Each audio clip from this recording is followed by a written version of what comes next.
আসসালামু আলাইকুম। কেমন আছেন সবাই? আশা করি সবাই খুব ভালো আছেন। আমিও আল্লাহর রহমতে অনেক অনেক ভালো আছি। আজকের ভিডিওটা যে যেখান থেকে দেখছেন, আশা করি আজকের ভিডিওটা অবশ্যই আপনাদের কাছে একটু হলেও ভালো লাগবে, উপকারে আসবে। যদি ভালো লেগে যায় ভিডিওর কোনো কথা বা কাজ, অবশ্যই আমার চ্যানেলটা সাবস্ক্রাইব করে আমার পাশে থাকবেন। আর এই ধরনের লাইফস্টাইল ভিডিও যদি আরও দেখতে চান, ভিডিওতে একটা লাইক দিয়ে চ্যানেলটা সাবস্ক্রাইব করে বেল আইকনটি ক্লিক করে রাখবেন। ভিডিওটা শুরু করেছি এই তো কেক বানানো থেকে। এর আগের ভিডিওতে দেখেছেন যে আমার ছেলের বার্থডে করেছিলাম। বার্থডে বলতে শুধু একটা বাসায় কেকই বানিয়েছি, তেমন কোনো ঘরোয়া আয়োজনও কিছুই করিনি, কারণ এগুলো আবার ওদের বাবা তেমন একটা পছন্দ করে না। শুধু তার ছেলে মেয়েদের আর কি একটু মনটা খুশি রাখার জন্য বাসায় কেক বানিয়ে দিয়েছি। এই কেকটা আমি কিন্তু বিয়ের আগে থেকেই বানাতে পারি, তবে এখন আরও এখন আর কি বেকারির মধ্যে যেভাবে সুন্দর করে ডিজাইন করা যেভাবে থাকে ঠিক এরকমভাবে পারি। আগে তো একটা পারতাম না, কিন্তু এখন মোটামুটি ভালোভাবেই পারি। কেক নিয়ে আমি একটা বিজনেস পেজও খুলেছিলাম, করব। এই জন্য অনেক টাকার মালপত্র কেকের যে আইটেম সব কিছু কিনে এনেছিলাম, কিন্তু আর সেটা আর করা হয়নি যে কোনো একটা পারিবারিক বিষয়ের কারণে। যাই হোক, এখন যেহেতু ছেলে মেয়েদের বার্থডে আসে, তখন বাজার থেকে দেখা যায় এক একটা কেক এখন বর্তমানে কিনতে গেলে প্রায় 1000, 1200, 1500 টাকা পড়ে যায়। যেহেতু নিজে বাসায় বানাতে পারি, এই জন্য বাসায় বানিয়ে দিলাম। তেমন একটা কোনো আয়োজন ছিল না, শুধু ফুপু ওর এক বোনই ছিল। তো বোন যেহেতু বাসায় নেই, শুধু ওর ফুপুই এসেছে। ওই ছেলের যে বার্থডে ছিল, এই কেকের যে ডেকোরেশনটা দেখেছিলেন, কিন্তু কেকের যে রেসিপিটা তেমন দেখানো হয়নি। এই জন্য চিন্তা করলাম যে আজকের ভিডিওতে দেখিয়ে দিই। ওই সময় ভিডিওতে বললে অবশ্যই দেখা গেছে ভিডিওটা অনেক বড় হয়ে যাবে। সহজভাবে আপনাদের কেক রেসিপিটা দেখালাম।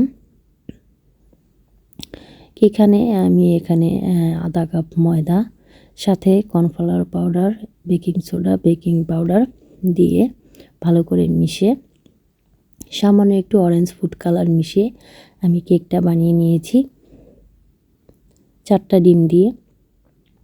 তারপরে এখানে এই তো কেকটা স্লাইড করে আমি কেটে নিয়েছি। দেখছেন কেকটা কত সুন্দরভাবে, খুব সুন্দরভাবে আর কি কেকটা পারফেক্টভাবে হয়েছে। কোনো কিছু আর কি থাকেনি, কাঁচা জাতীয় জিনিস তেমন একটা থাকেনি। তারপরে তো ট্রপিক্যাল যে হুইপ ক্রিমটা আছে, ওটা দিয়ে আমি ক্রিমটা বানিয়ে নিয়েছি। বানিয়ে তারপর এখানে কেকের উপরে দিয়ে দিলাম। তারপর 2টা লেয়ার করে কেটে নিয়েছিলাম। 2টা লেয়ার করে কেটে আমি আরেকটা দিয়ে দিলাম। দিয়ে তারপর একটু সুগার সিরাপ দিয়ে দিলাম। সুগার সিরাপটা আমি সামান্য 1 চামচ চিনি আর একটু পাউডার দুধ গুলিয়ে কুসুম গরম পানিতে মিশিয়ে আমি এখানে দিয়ে দিচ্ছি। এটা আপনারা চাইলে পানি দিয়েও ব্যবহার করতে পারেন। আমি একটু দুধ দিয়ে দিয়েছি যাতে কেকের যে টেস্টটা একটু ভালো আসে। আর সুগার সিরাপ দেওয়ার কারণটা হলো কেকটা নরম ও সফট থাকবে, ড্রাই হবে না।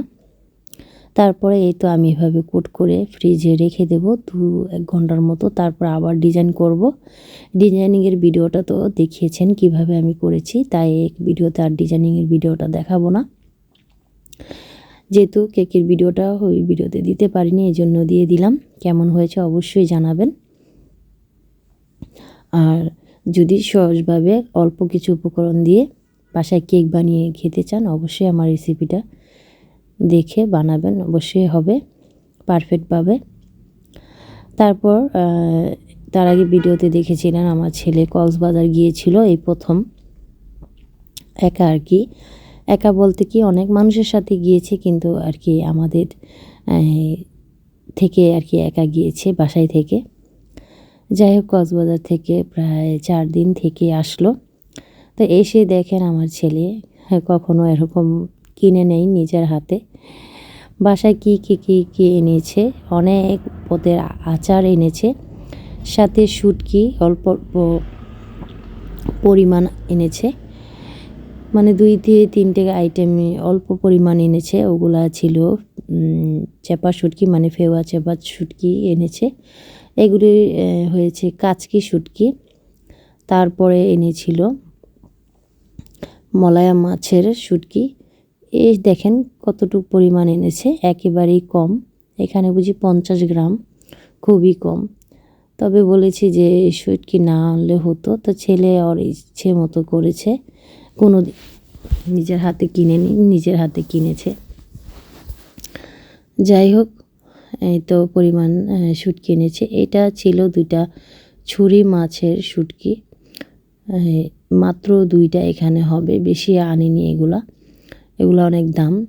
তারপর দেখেন এত বড় বড় তেঁতুল আমি প্রথম দেখলাম, মনে করেছি আমাদের এখানে নেই, কিন্তু আমি ওদিন বাজারে গিয়ে এই বড় বড় তেঁতুলও দেখেছিলাম।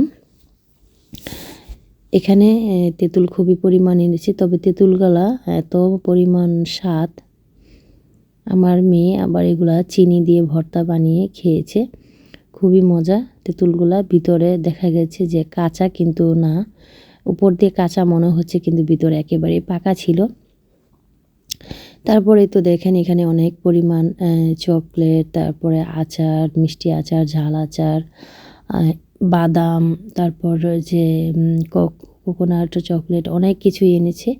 কয়েক আইটেম এনেছে, এক প্যাকেট করে এত কিছু এনেছে। মানে আচারই বেশিরভাগ এনেছে। তো সবাইকে এগুলা ভাগ করে দেব, ওদের ফুপুদের বাসার বোনকে, 2 দাদুকে, তারপরে আরেক ফুপুকে, মানে আরেক ননাসকে, অনেকজনকেই ভাগ করে দিয়েছি। ওর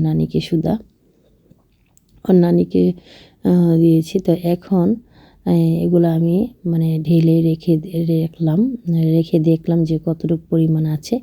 এগুলা ছিল জলপাই আচার। জলপাই আচারটা একেবারে কাঁচা কাঁচা ছিল, মানে কাঁচা জলপাই স্লাইড করে কেটে মশলা দিয়ে মেখে তারপরে এই প্যাকেটের মধ্যে ভরে দিয়েছে এই আচারগুলো। এটা ছিল রসুনের আচার। এই আচারটা খুব ভালো ছিল। আর এই আচারটা ছিল আমের ফলি আচার। এই আচারটা খুব ভালো ছিল, মানে উন্নত মানের প্যাকেট ও খুব মানে লোভনীয়ভাবে দেখতেও ভালো লাগে, কিন্তু ভিতরের আচারগুলো সবই একটু মিষ্টি টাইপের আর খুব পরিমাণে কম, একেবারেই কম। এটা ছিল নাগামরিচের আচার, মানে যে প্যাকেট, মানে যেই রকম প্যাকেটটা দেখা যাচ্ছে, কিন্তু আচার ভিতরে একেবারেই কম। প্যাকেট হিসেবে বিক্রি করে, এই জন্য অনেকটাই দাম। এই আচারগুলো ছিল অনেকটাই ভালো। এখনও মানে তেমন একটা ট্রাই করিনি খাওয়া, তবে দেখতে মনে হচ্ছে আচারগুলো খুবই ভালো। এই আচারগুলো খুব কমই এনেছে, এগুলাই বেশি এনেছে, 20 পিস করে। এই জন্য সবাইকে 2-3 পিস করে দিতে পেরেছি। যাই হোক, আজকের ভিডিওটা কেমন হয়েছে আর আমার ছেলের কেনাকাটাগুলো কেমন হয়েছে অবশ্যই সবাই জানাবেন। আর নতুন নতুন আরও ভিডিও দেখতে যদি চান, আমার চ্যানেলটা অবশ্যই সাবস্ক্রাইব করে আমার পাশে থাকবেন। তারপরেই তো আমি এখানে কয়েকটা বক্স নিয়েছি, তবে চিন্তা করলাম এটি বক্সে ভরে রাখি, তারপরে সবাইকে মিল করে দেব। এখানে বক্সে ভরে রাখলাম। বিশ্বাস করবেন না, সবাইকে 2, 4টা 5টা করে দিতে শুধু ছেলে মেয়েদের জন্য মনে হয় 4টা 5টা করেই ছিল, আর ছিল না। তারপরে এই তো আমাদের জিমি ছানা, ও এসে এখানে টুকটুক করছে। ছোট ছানা এখানে টুকটুক করছে। এই তো হয়তো দেখলেন আমার ছেলের কেনাকাটা কেমন হয়েছে। আর এগুলা ছিল মানে কি আচার, মানে আচার না, চকলেটও না, এটা হাওয়াই মিঠাই বলে। মানে হাওয়াই মিঠাই, একটু টক ঝাল, হালকা টক আর কি, ঝাল একটু ঝাল, মানে হাজমুলা যেরকম না, ঠিক এরকমই এটা। মুখে দিলেই একবারে মিশে যায়, কিন্তু একটু হাজমুলা টাইপের, ঝালও ছিল। আর এই যে বাদাম, এই বাদামটা খাওয়ায় এত স্বাদ, কিন্তু প্রচুর পরিমাণে মানে শক্ত, আমি দাঁত দিয়ে ভাঙতেই পারছি না, এত পরিমাণ শক্ত, কিন্তু খাওয়ায় প্রচুর স্বাদ। আজকের ভিডিওটা কেমন হয়েছে জানাবেন। নতুন ভিডিও দেখার আমন্ত্রণ জানিয়ে এখানেই আমি ভিডিওটা বিদায় নিচ্ছি। আল্লাহ হাফেজ, আসসালামু আলাইকুম।